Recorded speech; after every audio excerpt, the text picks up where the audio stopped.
Hello and welcome to Move the Line, presented by SharpStack. I'm Ryan and joined here, as always, by my plus one, Connor Allen. What's going on, buddy? Yeah, not much. Coming off of a wedding weekend. I was out in Baltimore. It was a beautiful wedding. It was a lot of fun, but missed the grind, missed the Friday show. I tuned in for like a little bit.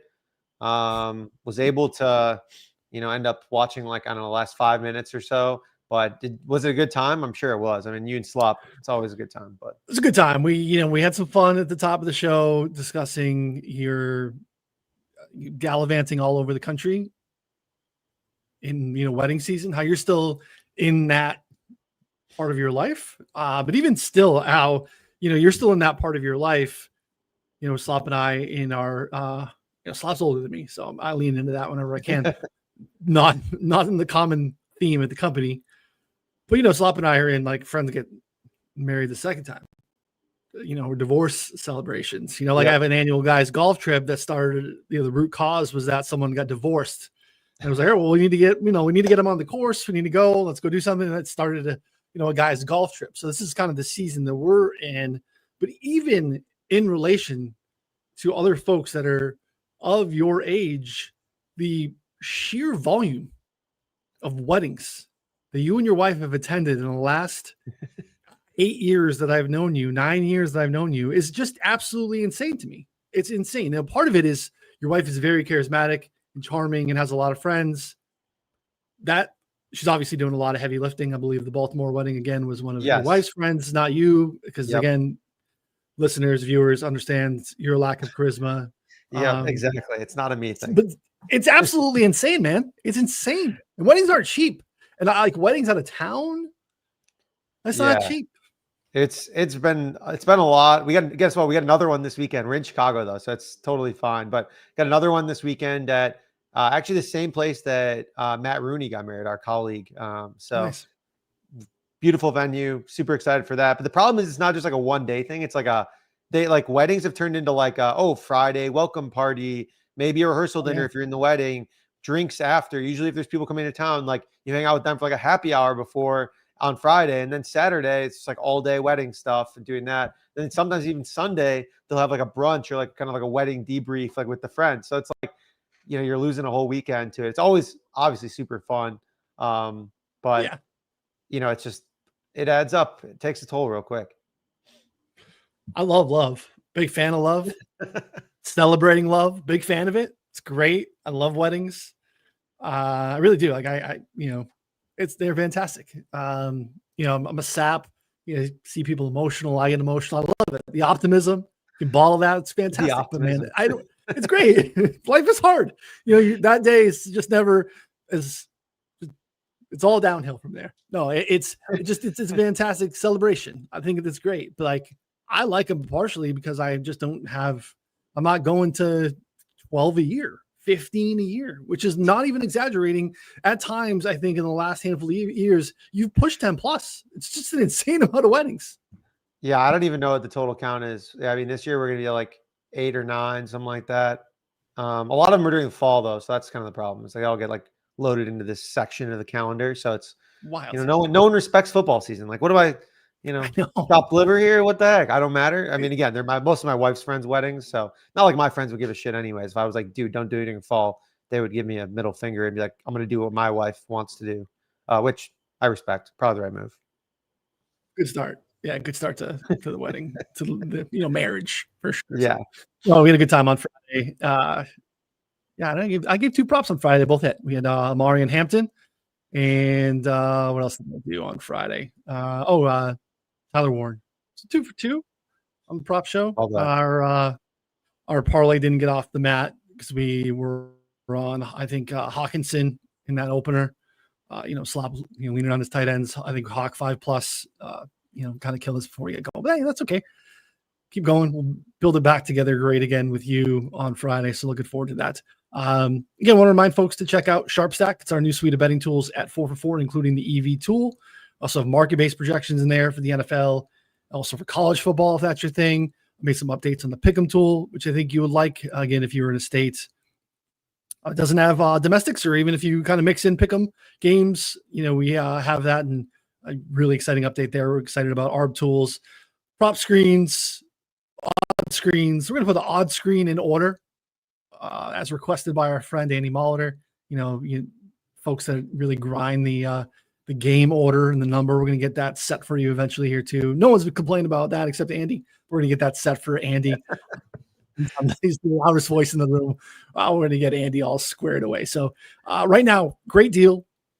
Can't beat 7-day free trial. So that's where you can get started. 4for4.com/plans. Get started for a free 7 days. You can use promo code MTL to get 50% off of your first month. Seems like a pretty good deal.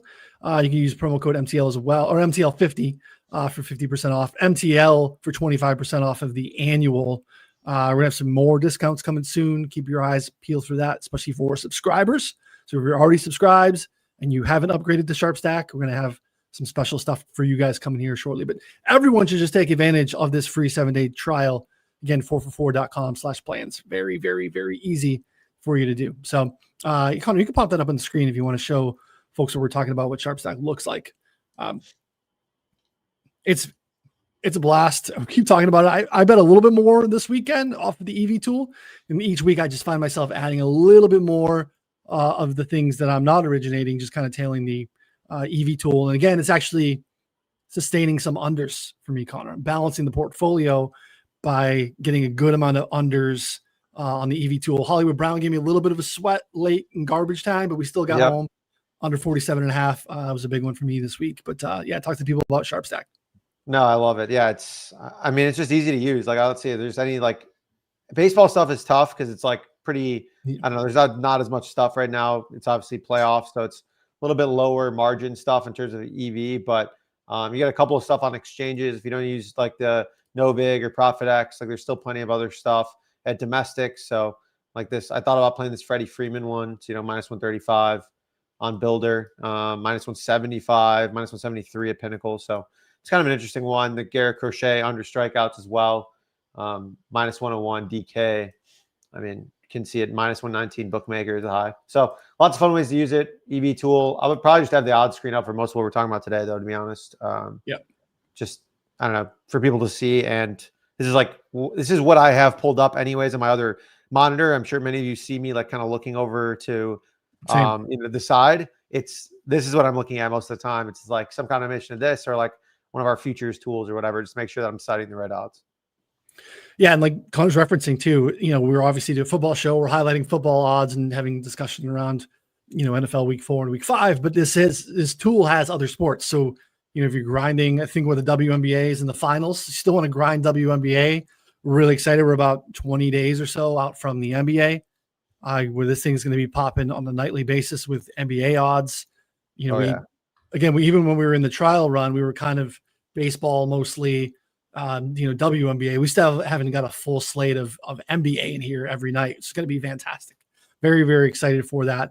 Again, so it's not just a football tool. The SharpStack is for anything betting wise. So again, 7-day trial on site. Check it out and let us know if you have any questions. And again, sign up with the promo code. There's a bunch of them out there. We're happy to help take care of that for you. Little show shifting to kind of speak to at the top. Typically, we've been doing this at 11 a.m. Eastern on Tuesdays, 4for4 live on the YouTube channel. Move the line wherever you listen to podcasts. You're still going to be able to find it on those channels. But we're going to be shifting to Mondays, 3 p.m. Eastern. So this show will be Mondays, 3 p.m. Eastern. Prop drop will be Fridays, 3 p.m. Eastern with high slop as well. So bookending the week, Monday will be a little bit more of a recap of what we saw, early look at how look ahead lines have moved based off of some of the early Sunday night, Monday morning stuff. So a little bit more recap and then kind of a look ahead, kind of in this middle ground. We find this little Tuesday, Wednesday, kind of a tough spot. Like, do we talk about what happened last week?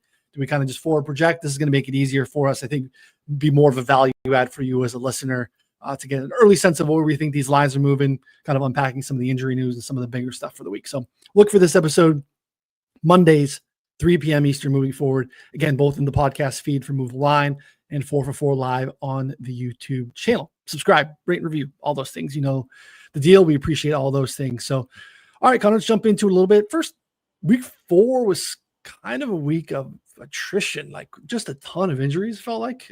Maybe that's also just highlighted by Baltimore in a really big spot against Kansas City, just kind of crapping out. and not even necessarily because they performed poorly, but it feels like they had a bunch of injuries and they got a ton more. Touched on it on Mayo show on Monday a little bit. We're feeling really good about those futures, the Baltimore Green Bay futures that we had. We're down pretty bad now.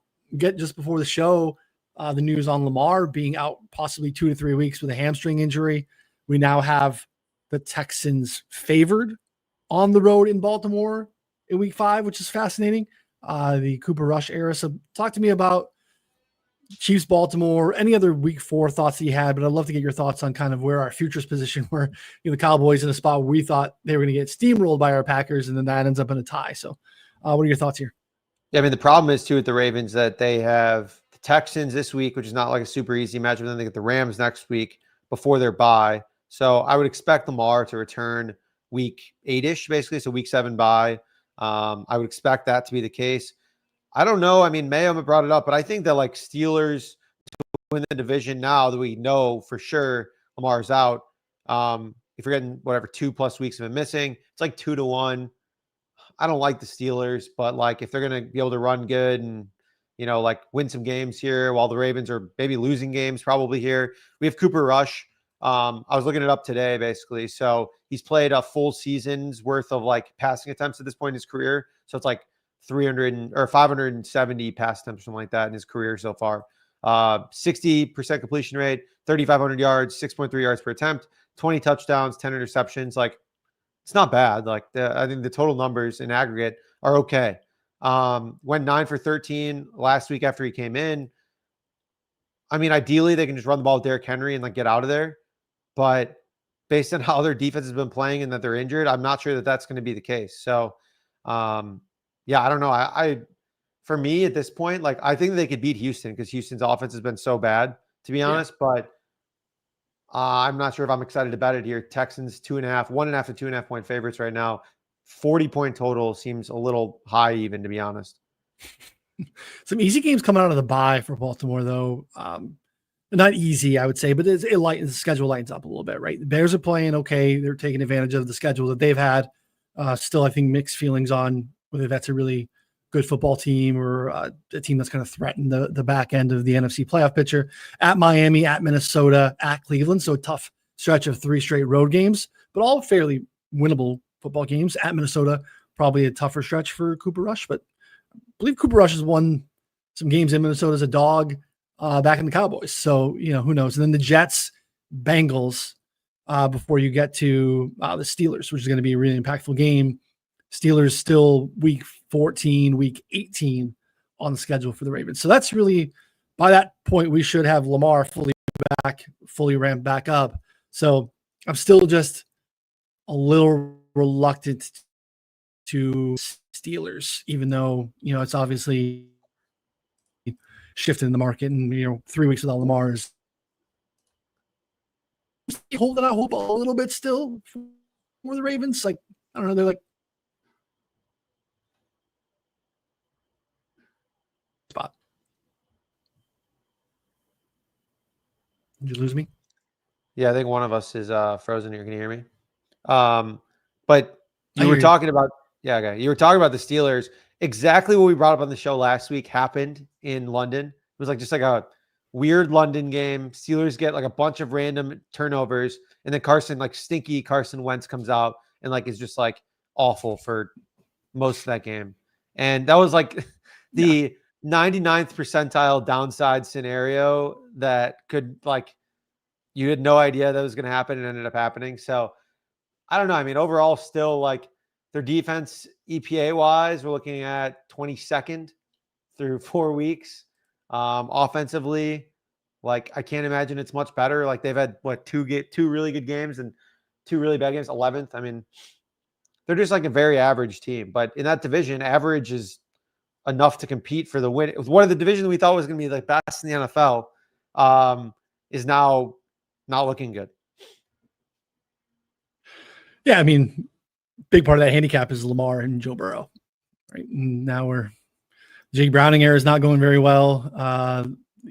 Baltimore defense is really, really, really banged up. I mean, Madubuike in the interior is a big loss for them, both in terms of interior pass rush. You know, run stuffing. They've been really, really poor. Now you lose Roquan Smith for multiple weeks as well with a hamstring injury. You're already been without Jair Alexander.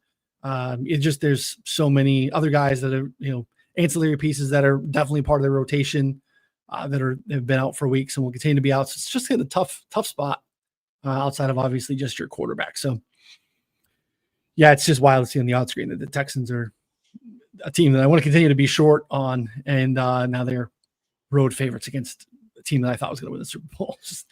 It changes quickly in the NFL. Yeah. Yeah. Any other things to highlight for week 4? Any big takeaways for you?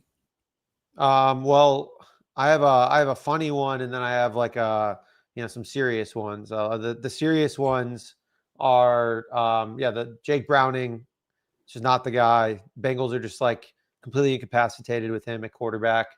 It's a complete disaster right now. So even with I was eyeing the under. I talked about it on Pin Mayo's show. I thought about releasing it to subs. I honestly just got scared off because I'm like, well, Jamar Chase and T. Higgins alone, if they just run them on shallow routes, could probably just get there, and maybe they'll get there in garbage time. And couldn't move the ball in the 2-minute drill at halftime. Couldn't move the ball at all in garbage time in the fourth quarter. It's a major problem. So I don't know if you have any big Jake Browning thoughts, but it looks real bad right now. I don't think there are big Jake Browning thoughts. Just they're all very small. They're all very bad. Tough stretch here too to continue. Detroit, Green Bay, Pittsburgh, next 3 for Jake Browning and the Bengals. Not going to get better. Green Bay on the road coming out of a bye. That's a real tough spot. There's talks about trading for Russ, trading for Jameis. You're down bad when these are the life rafts being thrown to your franchise. We desperately need to go get Russ. Whoa, things have gone really poorly in Cincinnati. So we're not even going to find out necessarily if the defense is improved because just the situation is so different. So yeah, they're down. Yeah. They're down bad. So it's starting to obviously leak into Jamar Chase. Popping off on the coach, which makes sense. Diva wide receivers are going to be the first ones to pop out that there's a problem, right? That's just kind of the hierarchy of how frustrations go in locker rooms. Give me the damn ball. So yeah, it's going to get probably worse before it gets better in Cincinnati. Yeah, no, not bullish there for sure. Some other quick notes I had: Thursday Night Football, Cardinals are just not good. Like the fact that they were even in that game was kind of wild.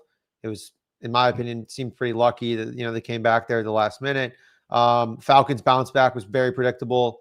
We knew that they were not. We talked about the Panthers game. That was just a very weird scenario. With what happened, and Penix played probably his worst game as a pro. So I'm not banking on that being the case going forward. Now he did just get a pretty bad Commander secondary that I think was beat up as well. So I don't want to put too much stock into that. I think he's just going to be fine. They're going to be a team that can win some games situationally. And then the Giants are going to win some games, but probably still get destroyed in others. That was one of my other takeaways. They're going to be kind of scrappy and competitive for 2 quarters, sometimes 3 quarters, and then end up losing by 14. Probably pretty routinely against anyone good. This week against the Saints, though, I think they could win, but the matchup is kind of sneaky tough for them in a lot of weird ways.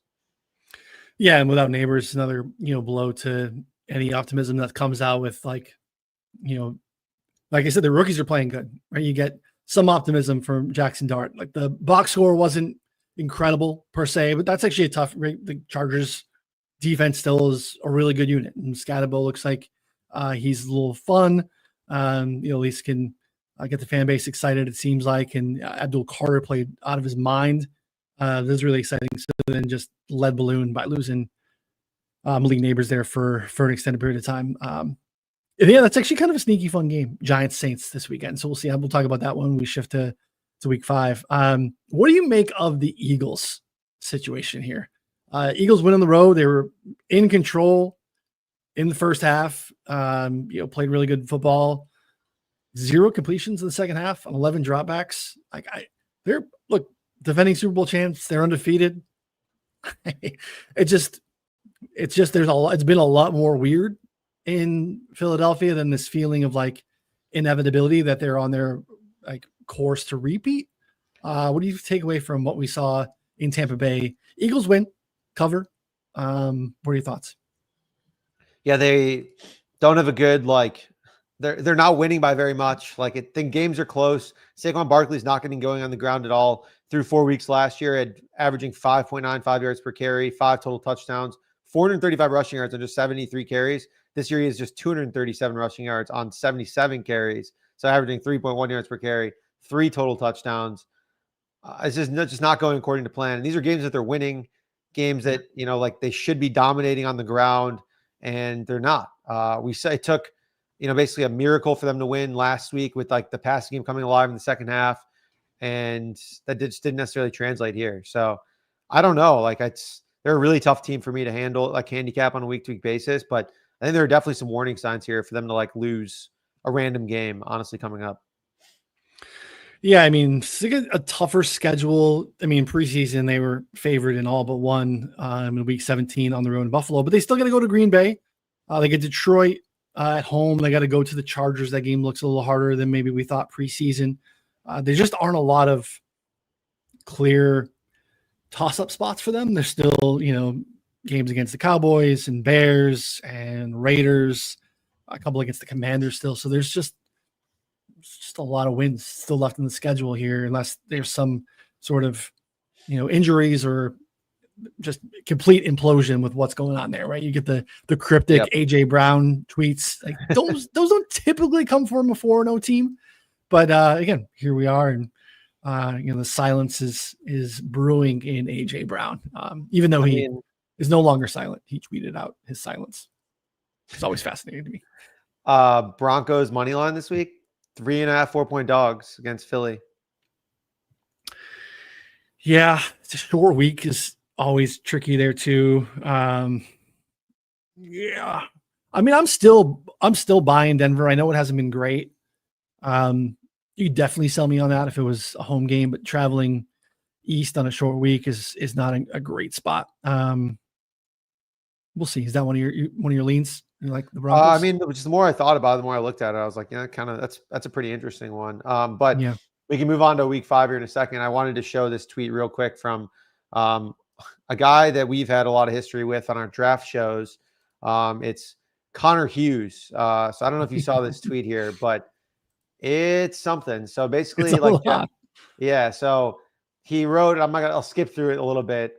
He was like talking about Jackson Dart and basically saying like the way he moved from the far corner showers to his stall, he now stood collecting himself. Like then he talks about Brian Dable, like joined his quarterback, embracing him, but this time it was different. And how he like reached around and grabbed the back of his neck. If you haven't seen this tweet, just read it. Like, I had to double check that it wasn't a parody. I mean, this is literally, it's so funny. It is honestly incredible. And he's getting a ton of hate for it. Connor Hughes, notoriously, the reason you and I don't like him is because he was the same guy who said 100% that the Jets are not drafting Sauce Gardner. Like, he's like, I will not believe it. It's 100% not happening. And he had gotten some stuff right the previous year during the COVID draft. I think it was like Elijah Vera Tucker or something like that. And so, we 100% certainty on anything is like pretty strong in the draft world. So I kind of had crossed him off my list, and lo and behold, he goes 4th overall, I think it was, to the Jets. So now he's writing like erotic male, notes here post game about Jackson Dart because he gets one win. Like, oh, I mean, I like Jackson Dart, but this is just one of the strangest things I've ever seen. I don't like this guy. I mean, as is. And so, I mean, I don't know. This is just weird. This is so weird. It's a lot to take in. I mean, like, I get it. The Giants, I mean, let's not pretend that let's not pretend that they're the Jets, right? Like in terms of like what the franchise has done. They've had some good seasons. They stole a couple of Super Bowls from my beloved Patriots. They've won Super Bowls in the Parcells, Belichick, Phil Simms, Lawrence Taylor era. Like they've had really, really good football teams. But they've been down bad for a little bit. But this like rush to worship Jackson Dart is kind of wild. Again, he looked spry and the rushing is fun. And like at the end of the day, he got a win against a really good football team. But like it was borderline erotic. It's like it would like Fabio on the cover of the article or something like that, with just long flowing hair. And it's like softcore football porn in a way. It's a little much. It's a little much for a tweet. It was something, dude. I cracked everything this, and then if you guys want to, if you ever have time, I mean, read through the comments and the quote tweets, and if you click on this, you'll get a bunch of other tweets that are just so funny of like mocking Connor Hughes basically about this. It's just, I don't know what he's doing. It's it is what it is. He's rich. But he deserves all the hate that he's getting because, I mean, what the hell is this? So yeah, that was a good win. And like the Chargers had some injuries there too, right? Joe Alt leaving early in that game was a problem for them. It was kind of a tough injury week. There are a lot of impactful ones that I think are going to carry over into week 5 for sure. So we had a Rams Colts bet. I didn't even bring it up in the Mayo show. I was going to say, do you feel good about that? Like, no, I don't. That's why I didn't bring it up. like, I thought it was just like it was like a coin toss, basically. Like, it could have gone either way, I think. I mean, it should have been the Colts win. Yeah. I mean, AD Mitchell cost them what, 14 points? Yeah. I mean, so yes, definitely 7. He got called for a hold on the Jonathan Taylor 50. It actually was a very impactful hold. So sometimes there are holds where like, all right, yeah, why would you like, that sucks. That's on the other side of the play. He actually held a guy who had a legit chance to tackle him. So, but yeah, the touchdown thing, I felt bad for him. You could see he instantly knew what he did, and they were trying to console him. And this kid gets, finally an increased snap rate because Alec Pierce is there, makes a big play, and just fumbles the bag literally. And so it felt for the kid in the moment because it was like he wasn't necessarily trying to gloat a little bit. He was shifting to do a little bit of like pre-touchdown celebration as he crosses the goal line, but tough. Yeah, so, I couldn't fully gloat. How he got there though was sick. Like that was like a sick catch, spun out, like accelerated, and was just like, it looks like he was moving the ball between hands or like trying to reach out across the goal line and bumped it out of his own hand. I mean, that really sucks because that was an awesome play and he deserves more playing time, but that's tough. I mean, you make that mistake and then the hold, that coaches hate that shit. So he might be in the doghouse. Yeah, it's not great. All right, I'm going to shift a little bit to week 5 with some more week 4 thoughts to kind of shift us there. So touched a little bit on Baltimore's scenario and all that happened there. Don't think like we've been talking about staying, I guess, bullish or optimistic. We're definitely been reluctant to bury the Chiefs. Obviously, the Chiefs looked significantly better against the depleted Ravens team. Having Xavier Worthy come back was fantastic. While Lamar was in that football game, Spags had him in a blender. It's a couple weeks in a row where like really poor pocket presence Lamar. And look, we know what the Chiefs defense can do. It's a really good young unit that continues to just they've drafted really well and they have a lot of depth. And these guys are now starting to really contribute and make some good plays. They're Monday night on the road in week 5 here against Jacksonville. Basically some 3.5s. Jacksonville, big road win in week 4 against the Niners, continuing to, I don't know, a ton of turnovers, huge special teams plays. I'm still, I don't know, maybe it's almost October. We got 4 games in the bag. I just still not buying the Jags, Connor. Am I like missing the boat? Am I doing something wrong here? Because I really like the Chiefs, especially at 3 on Monday night in Jacksonville. Yeah, I just don't really I don't really get it. Like, I don't understand like how they're winning games, but it is one of those things where they're like scrappy and they're just, I mean, maybe they're just pulling it together. Like it seems disjointed. Like Trevor Lawrence is still not playing all that particularly well. It's their defense. I think that's what's going on right now. Their defense is playing extremely well. Second in EPA per play right now. And like 4th in success rate. That's pretty wild. I don't know. Like, I don't think that they're that good. Like that was not when we saw Liam Cohen come over, we're like, oh, their offense is going to take that leap into maybe these types of metrics, best case scenario. Instead, it's their defense so far that has made just like a massive jump. But when you look at who they've played against, I mean, the Niners are beat to shit. Like they're missing many guys. Pearsall missed the end of the game. Juwan Jennings was kind of like hobbling out there most of the time. Then they played a game against Houston, right? Houston, the Bengals when Burrow got injured, and the Panthers. I mean, I think we just need to bet like Chiefs alt team total of like forever. Like, I don't even know, 35, 40. Like the problem is the Chiefs aren't healthy either. Like this is like They're No, no. healthier and they looked good last week, but they're definitely not like, it's not a Rashee Rice worthy all 100% like type of game for them. Chiefs alt spread, Chiefs -6.5, Chiefs -9.5, something like that this week too. I can get down on just kind of separating because I think the Chiefs defense can show up in a way. I just don't see it with Trevor Lawrence. It's just not there. Locks onto his first read too often. Doesn't seem to have exceptional pocket awareness. I'm not buying the Chiefs. I mean, the Jags. I think you did a good job laying out too who they play in the scenarios in which they played. Like Brock Purdy wasn't healthy in that game either. Like came back and you could tell he just wasn't sharp, wasn't 100%.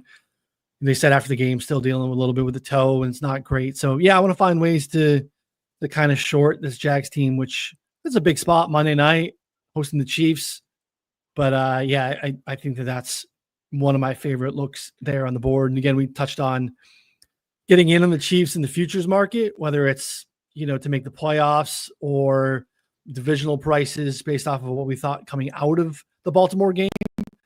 Obviously, those are cooked now because they beat Baltimore in a fairly convincing fashion as well. So those aren't necessarily great prices. But yeah, it's Chiefs here for me in week 5. What other week 5 numbers jump out to you on the board here? Yeah, I got 2 that I think are pretty interesting here. One, I think that the Browns can keep it close with the Vikings. Yeah.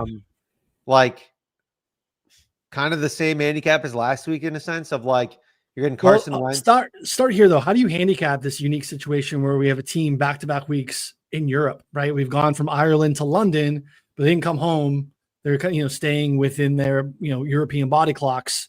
It's kind of an interesting scenario. We don't have a huge history of these teams going back-to-back in Europe. The Jags did it, right? Yeah. And they won. Like they beat a team way better than them, if I remember correctly. They absolutely curb stomped the Bills in the second leg. Yeah. Yeah. I mean, I think that that's possible.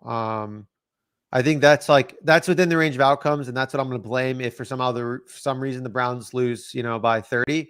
But I think like just matchup wise here, like I don't think that Carson Wentz led Vikings are in a great spot to expose this Browns defense. And so it's just going to be kind of like a muck it up game here for this Browns team. I don't know. And I think Quinshon Judkins has shown enough. Maybe they can get him going on the ground. And we have some people are reporting here. Jim Houston said Dillon Gabriel is starting this week for the Browns. And there is a report here. Yahoo's reporting it from Matt Zenitz from CBS, who said that, Dillon Gabriel is going to start. It's been pretty bad though. Flacco, I mean, I get it. Like, yeah, it makes sense. Yes, ESPN Cleveland saying, so this is the gentleman you're referencing, beat reporter for CBS, that Gabriel's going to be the guy. I don't know how that impacts the market. I don't expect it to impact it very much. I mean, Flacco has been pretty terrible. Yeah, it's been really bad. So, I mean, Dillon Gabriel, I don't know. I don't really like him. I watched him play live last year against Wisconsin at Wisconsin, and he looked like ass. I'm not going to lie. He looked real bad. And that was like, maybe it was the worst game they played, but it was against like a real team, even then it was not a real team. Wisconsin sucks too. They just could like actually play some defense. And I don't know, he's got kind of a noodle arm. He's like, it's like, I hate to say it because like, the whole like lefty thing or whatever, and like Tua and stuff like that, but he does remind me a lot of Tua, like with like, it's just like kind of soft little like ducks that like early in his career were fine because he had a little more juice and was like placing the ball well and like had the scheme perfect. And maybe that's fine. That's all the Browns need. But I don't know, against like Flores here, like maybe, the over under is 36.5. It's so low already. But I don't really see a clear path to either team moving the ball particularly well.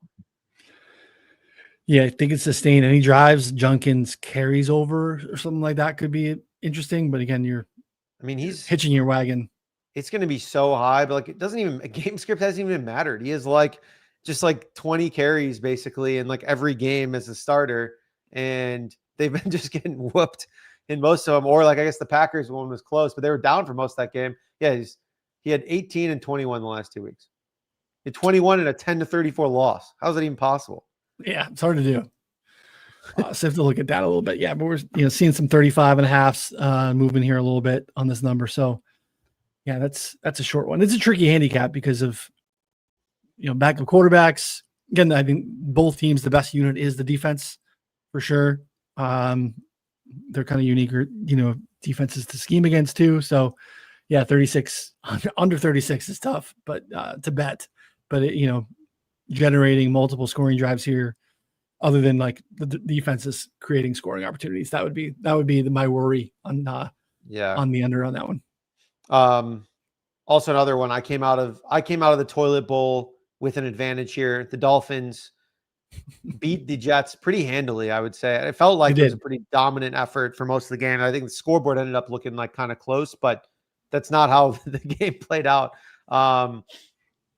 I think the Cowboys are going to beat the Jets pretty bad here. The Cowboys defense, again, let up a lot of points, have let up a lot of points in most games, but I think kind of play a style of football that could give Justin Fields some issues, play a ton of zone, which might limit some of his rushing. They did get some pressure like up front now, kind of naturally for the first time ever. Maybe that was just like a symptom of, I don't know, the Packers missing guys or whatever, but like they did play a little bit better. And offensively, like I think the Jets defense is very, very bad. So like the Cowboys should be able to score on them. So I think 2.5 is pretty interesting here. It's another way to keep fading the Jets, to be honest, because this team stinks. Pretty bad. Another team has had some sneaky, low-key injuries, especially on the defensive side, that are impacting probably already pretty poor roster, right? Like, we thought that they had a shot. It'd be like, okay, there's some talent on the defense. Aaron Glenn comes in, schemes some stuff up. It's not really happening. So he's just lost. Tricky. Like, it's like, I don't know. I mean, I always kind of thought it was a weird hire because obviously the Lions defense was like super injury riddled, but like, were they ever really like good? No. In the last couple of years? Like, I know they've kind of mostly been injured, but I can't remember a distinct point where I'm like, yeah, this Lions defense is like, they had a good run defense for a long time, right? If I remember correctly, a couple of years, but their secondary just always sucked. Like they were always really bad. Maybe it was personnel, but then I don't know. It just always kind of seemed like a reach to me that like, and they got absolutely smoked in the NFC Championship game last year by the Commanders. They were down to no one, but like, I don't know. I always kind of thought that was a weird hire. For sure. It's a couple things, right? It's the situation where you're hoping that by proxy, he takes some of the good stuff that, Juju from being associated with Ben Johnson and Dan Campbell. He's a former Jet. He feels kind of like he's, that's kind of the next step for him. Again, we just see these assistants pulled off of really good coaching staffs, winning teams, and we don't always necessarily think, especially when it's like one of your former players. You're like, oh yeah, this is great. Let's bring him back in, build culture around him. And, he's learned a bunch from Dan Campbell and they've been successful, and, it makes sense on paper, but it's not necessarily something that like we felt that Aaron Glenn was elevating that to a Super Bowl contending team because of his defensive scheme. We had some pretty bad Bears teams led by Justin Fields show some pretty solid performances against Aaron Glenn defenses over the years. Right. So it was never a situation where we felt like that was just a slam dunk hire. So we'll see. Again, he's been dealt a difficult hand because I don't think we think much of Justin Fields at this point in his career. Touched on the defensive injuries. It's kind of a fascinating one. His quotes are hilarious though. They're funny. Like his quotes, just like we got, what did he say? He's like, we got to learn how to win, or we got to learn how to not lose before we win, or something like that. I kind of get what he's saying. Just saying like, very Yogi Berra. Yeah. I get it, but it reads poor for sure. And look, Miami, they looked okay. No Tyreek. Man, they dusted off Darren Waller, Connor, for multiple touchdowns. A red zone threat, Darren Waller. But as bad as it is, they are only 1-point favorites basically against Carolina, who are atrocious. The Patriots absolutely wrecked the Panthers, who were a pretty terrible unit. That's a rough football game. Continue to keep it rolling in Miami. I think so, honestly. I know another service played Dolphins +1 this morning, And Okay. so they Moved were it. underdogs. Like they were underdogs against the Panthers. So yeah, we're looking at -1. I think that's still decent. The Dolphins are definitely very bad, but the Panthers have been, I mean, really, like, I don't think we've seen like even the 30-point win against Atlanta. Like, I don't think that there was ever that many points in the game where I was like, oh, like they got their mojo, like they're in a groove. It No. just seemed to be kind of like randomness and like pick sixes and special teams shit. And they had like 2 good drives. So it's been really bad mostly through 4 games. If you wanted to pour some cold water on my Drake May optimism, it wasn't happening against the Panthers. So we need to see it against other teams, but Drake May looked really good against a pretty terrible Panthers team. So, you know what I really like? I like the over in New Orleans. Giants, Okay. Saints. And there can be some pace up spots here. And there's, both teams have kind of sneaky hang around mojo. I think the Saints showed pretty well against Buffalo for most of that game. It was inevitable at some point where, look, it's really hard for the Bills probably to get up for the Saints coming to town. As almost 3-score favorites, but we're a little light on the total here. So at 40.5 on DraftKings, -115. We've already seen bookmaker Pinnacle Circa already out to 41, FanDuel 41.5. So yeah, I mean, look, I'd feel a lot better about the Giants prospects offensively if they had Malik Neighbors, but I think they can score some points in this one. And yeah, I mean, I think that they can create some pressure and be a problem as well. So I kind of like the Giants in the game too. But I think the over is one of my favorite looks on the board. So feels gross, but kind of one of my leans. Yeah, it's a gross over. There's a lot of play volume for sure. So that's like kind of one of the things that I think is going to be, like interesting no matter what. Like, I mean, yeah, the Giants ran 69 plays last week. I think decent amount of no huddle, decent amount of, they were quick. I think like 22.5 seconds per play or something like that. By far the fastest of the week. I mean, that's awesome. That's fun. That's what, dreams are made of. So is it going to be efficient? Don't know, but both defenses suck. So that's, it could get there. I mean, Saints are running a lot of plays too. Like that's the thing, 65 last week against the Bills. Like the play volume is just going to be massive in this game. So I don't know. Attempts over on props for both guys. Well, maybe Rattler more so than Dart, but maybe not. I don't know. I mean, just because Dart runs so much, I'm interested to see what all these numbers come out at. Because like overall, I think you can take, crazy to say some overs with these shit teams, but I don't mind it. Yeah, play volume will kill you. And again, early in that game, the Saints have been very, very quick pace. But early in the game, you could tell they were intentional. They were trying to shorten that football game. Right? Let's run the football. Let's play slow. So they actually had one of their slower weeks compared to the rest of how they played, and it made sense. Like your best chance to win that football game in Buffalo is to just limit Josh Allen's time on the fields, right? So they tried, didn't work, but it worked for a little bit. At least kept him in the game and kept it at least a little bit competitive. Yeah, it seems second most plays per game overall, 67.8 on the season. So and they were first heading into the week, so a little bit of it. And again, even though they played slower, they still had a ton of play volume in that game. The way it kind of bared out. So Pats have taken a little bit of money on the road Sunday nights against the Bills. We're going to wear their whiteout uniforms. We'll see. Didn't work for Penn State. We'll see if it works for Buffalo. 7.5. I mean, this is 10-ish in the look aheads. Does New England have a chance in Buffalo? No, I don't think so. I'm not ready to jump ship because they dropped a big one on the Panthers here. We haven't really seen a ton that I love from the Patriots so far. I think May's playing a little bit better. Diggs is playing more if I saw better, so that's good. He was. Like they said they're going to work him in more, and they actually did, which is cool.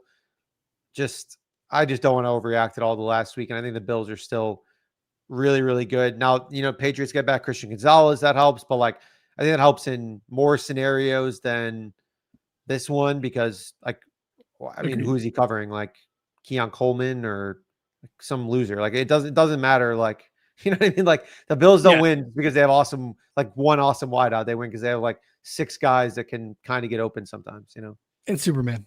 Yeah. Like it's Josh. I agree.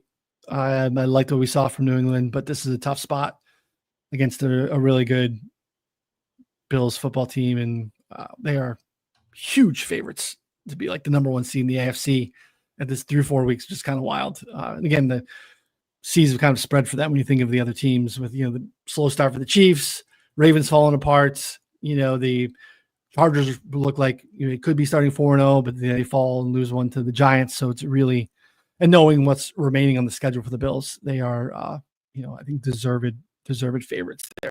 So anything else on the week 4 board before we touch base on some future stuff before we wrap?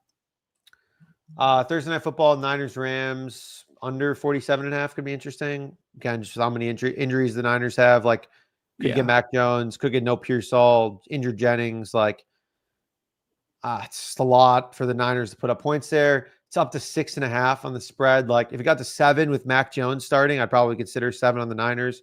But yeah, I also don't know if the Rams are just going to drop like 30, or like 27 on the Niners either. I just kind of see this more of like a, I don't know, 24-17 type of game or something like that instead of 47.5 seemed like a lot. So I kind of lean under there. Yeah. I also kind of like Seattle against Tampa Bay at 3. Okay. Some 3.5s out there too. Just tough travel spot, tough matchup for a Bucs team that's beaten up a little bit. I think that Seattle's probably the right side there. They get some rest. That's kind of a good spot there too. So I like the 3.5. I like it a little bit less, but definitely think Seattle is probably the right side there. And same with the Chargers. Chargers at home against the Commanders. Doesn't really matter to me who's at quarterback for the Commanders. Obviously, Jane Daniels is better for them, and this feels like a Jane Daniels line based off of the total as well. And he seems at least kind of close to coming back last week. We'll obviously have more on Wednesday when we get that information, but Chargers at 3 are a side that I like as well. So, all right, quick futures rundown. As I mentioned, Bills comfortably favorite to win pretty much everything at this point. They are as high as 440 on FanDuel to win the Super Bowl.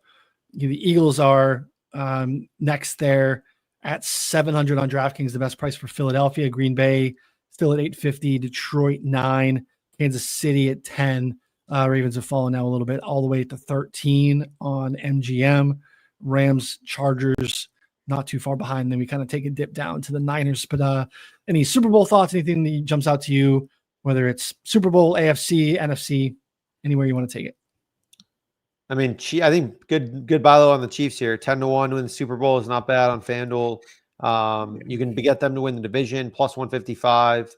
Like, Xavier Worthy makes a big difference for them. Rashee Rice coming back in a couple weeks. Like, that makes a massive difference for them too. So I think when you look at all these factors here, you look at the Chargers losing both of their best offensive linemen, like 2 elite guys there. Like, the Chiefs are going to find ways to win games no matter what. And like, I think kind of make their way to the playoffs. But now it's like, if they can get right at the same time as their competition, not, getting injured, I think it's a good buy low spot here with the Chiefs. But I don't know. Other than that, I think that a lot of other teams already saw like kind of a big uptick here. I'm not sure there's like, I looked maybe Commanders is like an interesting buy low in NFC if you think like Jane Daniels coming back, but I'm just like not really that sold on the rest of the team. So I don't know. Yeah, I'm kind of out on the Commanders. Still want to find ways to kind of short them, especially I just don't believe the defense is even close to good enough to be competitive or like a real playoff threat. AFC South is interesting. Colts moved a little bit. FanDuel still holding out as a pretty good number, plus 110 to win the AFC South. Jags obviously shorter with the Colts loss. The Jags win there in week 4. Jags at plus 130 out on Caesars, kind of separating. Obviously, the Titans are not involved in this discussion. All the way at 160 to 1. You can get a 7 to 1, 160 to 1 to win the division after 4 weeks is wild. Yeah. 7 to 1 for the Texans. Again, I've been hesitant on the Colts, not because I don't believe, just because I thought there was just kind of a unique setup. But give me the Colts over the Jags for sure. I think you kind of agree. Yeah, that's what I had them in my notes as like another potential like spot here. Plus 110 to FanDuel. I think it's a great look to win the division. Over the long run, I think they're going to keep winning more games than Jags, and the Jags are going to. It would not surprise me to see the Jags just like completely faceplant, honestly, like certain points throughout the year. Even thinking about where we're going to come out of week 5 based off of some of the things that we touched on, the Colts are 7-point favorites at home against the Raiders, who have looked pretty terrible. Geno's struggled. in Jacksonville. Again, I like Jacksonville to lose probably by margin to the Chiefs there. So all of a sudden, just a little bit of pre-CLV getting ahead of where this could look a week from now. It's probably a pretty good spot. AFC West is interesting. Chargers still your favorites at plus 110.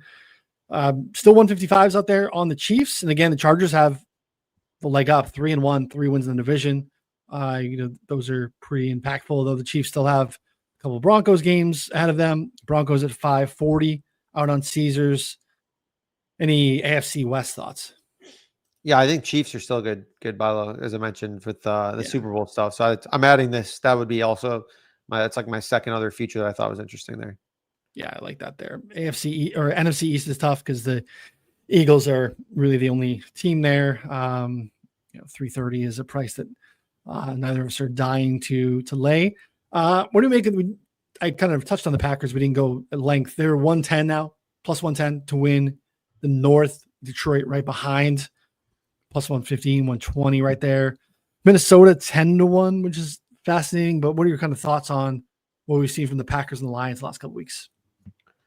I mean, Packers have not looked great the last couple of weeks. It's been a little bit tough there, but I still think 40 points without CeeDee Lamb seems like something that I did not have on the bingo card. Yeah, impossible. Micah was getting like doubled or like, basically every time. They clearly had a plan for him.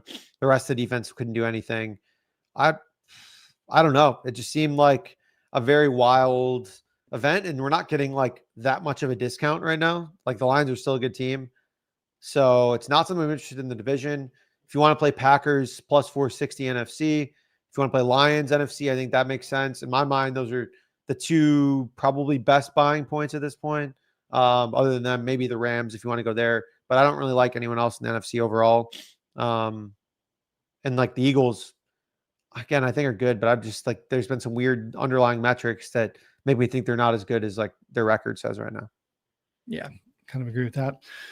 NFC West, the other one that's interesting, the Rams, Niners, big one going on. Obviously, Thursday night will impact that quite a bit. And the Seahawks not too far behind at 4-1. The market's also not buying the Cardinals stuff. Even though the record's okay, they're as long as 19-1 to win the division, which is, it's not pretty. I mean, they're 8.5-point favorites. I mean, it's between 7.5, 8.5-point favorites this week against the Titans. Like, what a disgusting game to bet on. I cannot fathom taking either side in that game with any sort of conviction, right? Just bet the under. Yeah, 41. It's just it's rough. It's not great. So 19 though seems surprisingly large to me, but again, I don't think I think they're comfortably the worst team in that division, and that division's pretty solid. Again, because I don't necessarily think that the Niners are going to be down forever. Currently down. The Rams. Hey, Stafford's still upright for now, right? So. Yeah, like it's funny when you think about it. Like this division could completely flip on a dime here. Like if Stafford gets injured and Purdy's healthy tomorrow, like immediately the Niners are like big favorites. Or if the Niners keep getting injured and the Rams get injured, maybe the Seahawks become like make a run. That's also possible. Yeah, so I think Seattle at 4-1 is still pretty interesting. Not anything that I'm dying to bet right now, but definitely something to monitor. It feels maybe off relative to how I think of that team compared to where they are price wise. So. All right, buddy. That's all I got. Anything else for us? Any other notes? Anything else you want to share? Get off your chest? No, I don't think so. I'm excited for the Friday show. I have some more props then. And I need some slop juju in my life, to get back on track here, I think. Yeah, I want to thank Garrett Wilson for running real hot for me last night. That was amazing. It was amazing. I actually wasn't even like really sweating it because I just didn't think it was happening because Justin Fields was playing so poorly. Like, how are we not even targeting like Gary Wilson? And then I'm like, I look and like, oh, well, you've dropped back to pass like 10 times. Like it's barely actually happened. It's been so bad. So, but got there and the touchdown. I'm like, hey, let's just, get a couple here, just kind of dink and dunk. And then they throw a 30-yard touchdown to him. Like, oh, we're dead. I didn't need the touchdown. I need one more catch. You get the ball on the one with 2 seconds left. Try a little pitchy woo woo, but it started with a Garrett Wilson reception. Just waiting for the scorekeeper to do it right. We got home, Felt Amazing. good. Yeah. Amazing. So I'll keep the juju going here. Getting Connor on the juju side. Hey, I was in the spot last year. I could not catch a win for the life of me, like weeks 3 through 5 last year. And then, like, at the end of the year, you finish up 30 units. Like, just you're gonna do it too. It's just gonna make this next little 2 months even more glorious. So people want to get in now before the ride starts. You don't want to jump in a week or two after Connor's already caught up 10 units. You want to get in now. Yeah, So now is the time to buy low. I mean, Jake was like 8-1 this week. I think I was like 5-5. So it's definitely, that wasn't like a bloodbath by any means. I just, lost a little bit on the juice. Hunter had a good week too. Yep. Yeah. And you were probably up too, I'm sure. I don't know. I went 4-2. Yeah. On officials, tackles that I play. We need to get to tackle these books back on the wagon here. But the tackles that I had posted, they don't want your action, huh? They don't want anyone's action, I guess, on tackles anymore. Yeah. But posted them in extra plays. Went 6-4. Not a great week on the tackles, but yeah, we need to get. Although I did have the one, so 6-4. But Cedric Gray put me in my spot. It doesn't feel like a winning week on the Cedric Gray on the tackles. No. Bet under 5.5 on a guy that dropped 17 tackles on my face. So pretty tough scene for crazy rest of the week. We'll get back on the wagon. So again, appreciate everyone hanging out with us. Again, move the line wherever you listen to podcasts. 4 live on the YouTube channel. This again will be on Mondays moving forward at 3 p.m. Eastern, and then Fridays 3 p.m. Eastern when we come back with slot for prop drop. So take advantage of that free 7-day trial of SharpStack. I think you will enjoy it. We'd appreciate your feedback as well. And again, nice little hey, that's it. 7 days free. If nothing else, check it out. We'd appreciate that. So we'll be back on Friday. Same bat time, same bat channel. For Connor, I'm Ryan. We'll see you all next time. Thanks, everybody.